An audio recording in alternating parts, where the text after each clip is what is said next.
Hi, my name is Shishir Hattangadi and welcome to Cricket Ka Kamaal. This is being streamed on MyySports. Download the app on your phones. I've got a very special guest with me today. Sri Lankan born, Australia bred, played for Australia, and a celebrated coach, Dav Whatmore.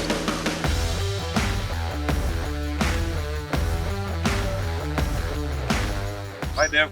Welcome to the show. Thank you very much. And of course, we'll start, today with talking about Dav's experiences as a coach, coming into coaching. What was the first inclination when you realized that coaching may be your calling? When I retired, and I reckon I retired a bit early, but that was the norm in those days. I wanted to remain in the game, and I always had a feeling of helping other players when I was at my club. It was just a natural progression when I finished my playing career to take up a role, first of all, with the association, the Victorian Cricket Association, working under Frank Tyson, the late Typhoon Tyson, who was wonderful. I learned a lot from him, and then I was encouraged to branch into the coaching area with the Victorian Institute of Sport, which came in. And cricket, oddly enough, was a major sport, along with a lot of other Olympic sports. So I was fortunate enough to get that position. That's how I started. Let me come back to India a bit, because this is where you sort of Asia. You started with Sri Lanka, and then obviously India became your second home. Tell us the difference, having been bred in Australia, played in Australia. What was the mindset change you had to make as a coach to adjust to the Indian mindset? Interestingly, not too much. India, as you know, is a very big country, which is very much diverse in its languages and food and temperatures as well. So it was just a minor change, really, from that aspect. But generally, the boys in India are all keen to get ahead of their cricket. They're all keen to improve. They are not scared of hard work. There's always a little bit of management, extra management you have to do from a political point of view. But other than that, a lot of similarities, because all these guys want to do well. And when you're in an environment where you feel wanted, then there's nothing better than that.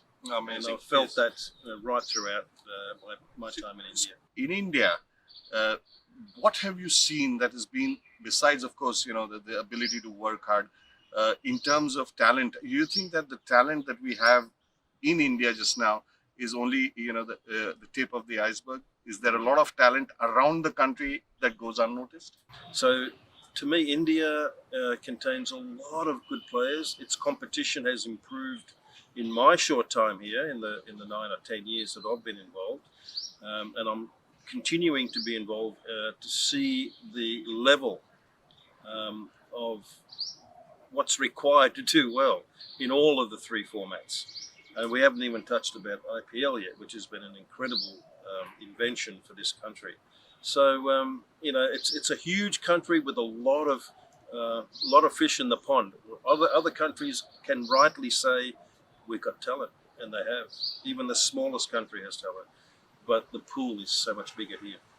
And coming to the pool, I needed to ask you this question, because you've done Kerala, you've done Baroda, you've done so many other states. You've been involved with the IPL, with the Kolkata Knight Riders.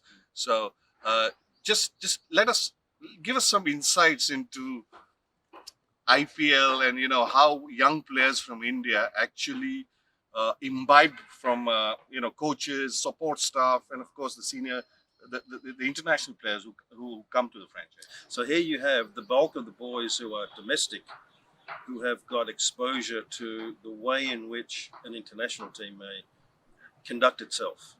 And when you add some really big names from overseas to come in and put the same cap on, it can do nothing more than advance a young player's career simply by being there, watching, and if they're lucky enough to be selected and play alongside these big names. So it was a wonderful experience for that, and an experience for me as well. In the early days of the IPL, there was an acceptance that you needed to also have be present in a lot of social functions.